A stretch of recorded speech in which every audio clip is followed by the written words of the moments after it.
한 사람의 경로로 수많은 사람이 범죄자가 됐다. 네, 박정훈 대령이 지난 금요일 국회 법사위 입법청문회에서 한 발언입니다. 자, 이번 최혜병 사건의 모든 진실이 이 안에 다 담겨 있다고 어제 최고위원회의에서 마지막 모두 발언을 한 이재명 전 대표의 발언을 지금 소개해드렸습니다. 자, 어제 그 최고위원회에서 나온 발언들을 한번 모아서 정리해 보겠습니다. 지난 금요일 청문회에 대한 평가로 말입니다. 자, 이번 최혜병 사건의 모든 진실이 담겨 있다. 이렇게 이재명 대표가 말했다고 했습니다. 한 사람의 경로로 수많은 사람이 범죄자가 됐다. 한 사람의 경로, 누구의 경로입니까? 바로 윤석열의 경로입니다. 이 사건의 핵심 의혹 당사자들은 청문회에서 증인 선서를 거부했습니다. 거짓말하면은 처벌받는다, 이런 선서를 하지 않겠다는 얘기는 뭡니까? 대놓고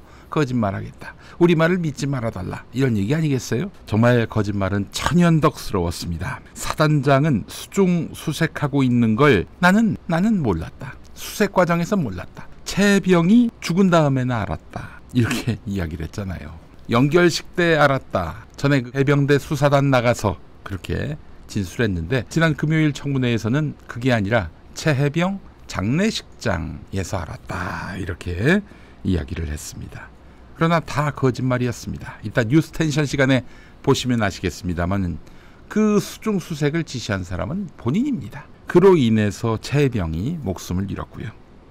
임성근 정말 인간이 참 불쌍하더군요. 예. 아니 그래도 장군식이나 돼가지고 부하의 죽음에 대해서 책임을 지지 않으려고 사실을 조작하고 증거가 다 있는데도, 게다가 카카오톡에 이렇게 다 자기가 지시한 내용이 남아있는데 말이죠. 그래서 그 시키는 대로 했더니 언론이 또 보도를 했고, 그렇게 해서 또 언론이 치하하니까 임성근이 뭐라고 썼습니까? 공보 활동이 잘 이루어지고 있구나라고 그렇게 댓글을 달았습니다. 자, 이렇게 댓글을 달고 2시간 후에 최혜병이 순직하게 되는 것입니다. 임성근의 뻔뻔스러운 거짓말은 이종섭 국방부 장관에게서도 발견이 됐습니다. 이종섭 전 국방부 장관은 대통령의 전화를 받지 않았다고, 대통령과 통화하지 않았다고 작년 국회 상임위원회에서 보고를 했습니다. 근데 통화 사실이 다 드러났잖아요. 그래서 물었습니다. 무슨 내용으로 통화했느냐라고. 그랬더니 그 내용은 증언할 수가 없다는 것입니다. 유시민 작가도 그랬지만 그보다 앞서서 저도 그랬습니다.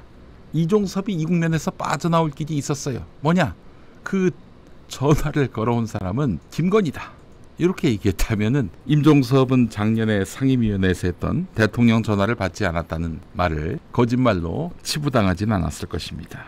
자, 김건희와 통화했는지는 알 수 없습니다만 하여간 결국 대통령의 수사 외압에 따라서 결국 그들이 행동했다는 것을 우리가 알 수가 있는 것입니다. 이종섭은 또 임성근은 증언을 거부했지만 또 덜어는 거짓말을 했지만 이 사건은 결국 대통령의 외압 때문이었구나 라고 하는 것을 온 국민이 알게 했습니다. 침묵으로써, 거짓말로써 이렇게 폭로한 것이 된 셈이죠. 이종섭은 그 이후에도 뻔뻔스럽게 거짓말을 계속했습니다. 제가 그 사건 이첩 보류를 지시했습니다. 그것은 합법적입니다 라고 했는데, 근데 다 불법입니다. 그리고 그 지시를 하면서 혐의 내용과 혐의자를 빼라 이렇게 이야기한 것도 법무관리관 유재은 법무관리관에 의해서 또 폭로가 됐습니다. 자기는 그거는 아니었다, 딴 뜻이었다, 이렇게 몸부림을 치지만 유재은 법무관리관의 그 말로 모든 것이 다 드러났어요.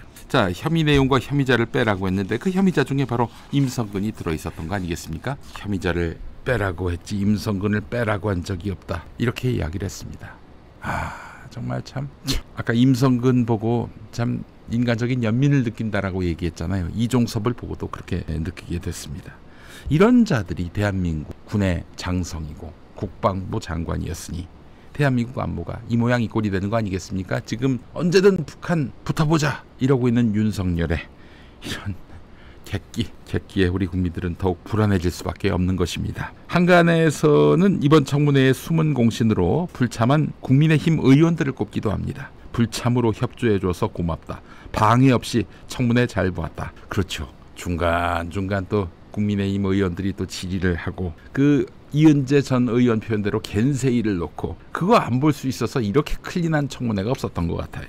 자, 그런데 정청래 최고위원 지금 법사위원장 아니겠습니까? 이제 국회로 돌아온다는 거 아닙니까? 국민의힘이 돌아와서 그렇게 딴죽을 갈고 그러면은 가만히 있지 않겠다라고 얘기했습니다. 어제 최고위원회에서 한 말을 소개해 보겠습니다.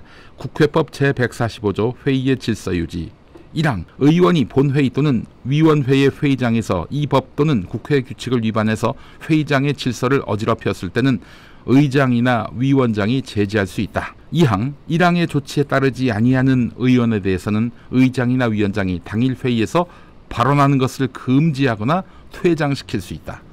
그래요. 증인들만 퇴장시키는 게 아니라 의원들도 퇴장시킬 수 있다는 거예요. 여러분, 위원장이 대단히 막강한 권한을 가진 그런 주체입니다. 그러니까 얘네들이 법사위 위원장을 달라 그랬던 거 아니겠어요? 자, 추경호 원내대표, 국민의힘 원내대표 법사위 청문회를 무법지대 운운했는데 이거 사실 법에 다 나와 있는 거예요. 무법지대라니요. 위원장이 법에 기초해서 회의를 원활하게 진행하기 위해서 적극적으로 개입했는데 법대로 한 겁니다. 법대로. 위원장의 질서 유지권은 국회의원의 발언 중지, 국회의원의 퇴장까지 보장하고 있습니다. 앞으로 국민의힘 돌아와도 법사위 회의 때 정청래 위원장 무시하고 까불면 그냥 아웃될 수 있다. 이런 점을 잊지 말아야 하겠습니다.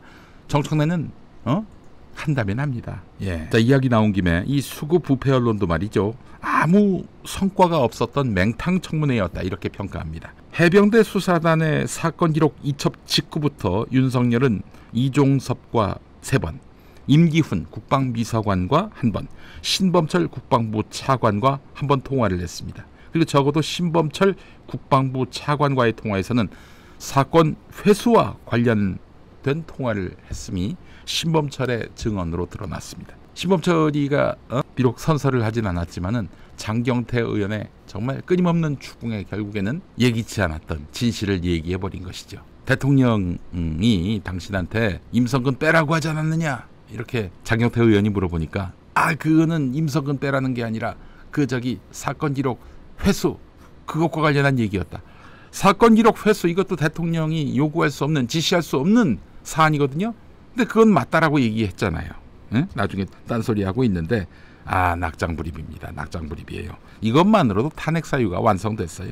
또한 임기훈 대통령실 국방비서관이 유재은 국방부 법무관리관에게 경북경찰로부터 전화가 올 것이다. 경북경찰청으로부터 전화가 올 것이다. 이런 말을 해줬다는 거죠. 뭐예요 그러면? 이첩한 걸 도로 회수하는 과정에서 대통령실이 개입했다는 거 아니겠어요? 대통령실 국방비서관이 이렇게 국방부 법무관리관에게 전화가 올 거니까 받아라 이렇게 얘기한 거 아니겠습니까? 자기가 다 얘기해 놨으니까 경북경찰청에서 그렇게 하라는 대로 하라고. 네. 그래서 전화가 오기 전에 유재은 국방부 법무관리관이 기왕에 아는 경찰 관계자한테 전화를 걸어가지고 회수를 받은 거예요. 자, 이 통화 전에 윤석열이 임기훈 국방비서관과 4분 51초 동안 통화한 사실도 드러났습니다.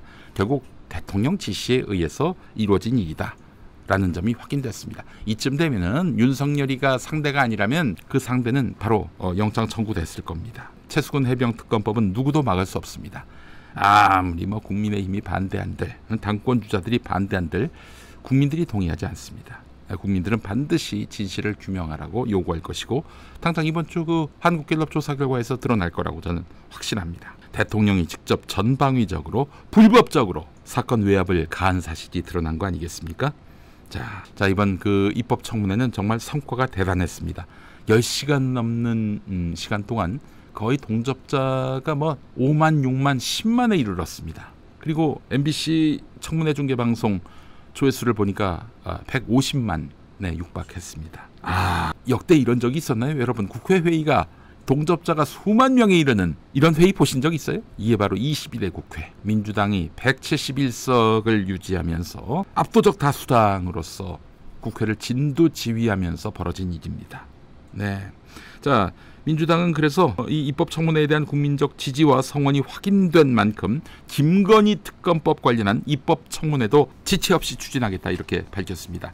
자, 도이치모터스 주가 조작 그리고 명품 가방 수수 의혹 그리고 국민권익위원회의 명품백 사건과 관련한 수수 사건과 관련한 종결 처분 관련 의혹도 이렇게 아마 입법청문회에서 다뤄질 것 같습니다. 네, 민주당이 입법 무대에서 22대 국회 시작된 이래 아주 잘하고 있습니다. 높은 평가를 내리지 않을 수가 없어요. 원구성 협상도 그야말로 이건 대승을 했죠. 국민의힘은 대패를 했고요. 국회에서 국민의힘이 사라지니까 국회의 위상이 올라갔습니다. 아울러 민주당에서 수박이 사라지니까 민주당의 위상도 올라가고 있어요.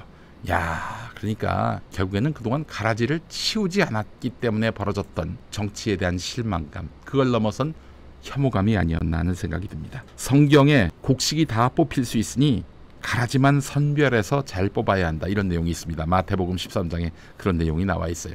그냥 정치가 마음에 안 든다고 정치를 다 부정하면 안 됩니다. 잘할 수 있는 정치는, 알곡 같은 정치는 남겨둬야지요. 가라지만 뽑으면 됩니다. 가라지만. 예, 가라지를 뽑았더니 정말 국민이 원했던 그런 국회의 진면모가 확인되고 있습니다. 여러분 정치적 효능감을 느끼십니까? 이제 우리가 바라는 달라진 세상은 성큼 다가왔습니다. 조금만 힘냅시다. 조금만 더 희망을 가져봅시다.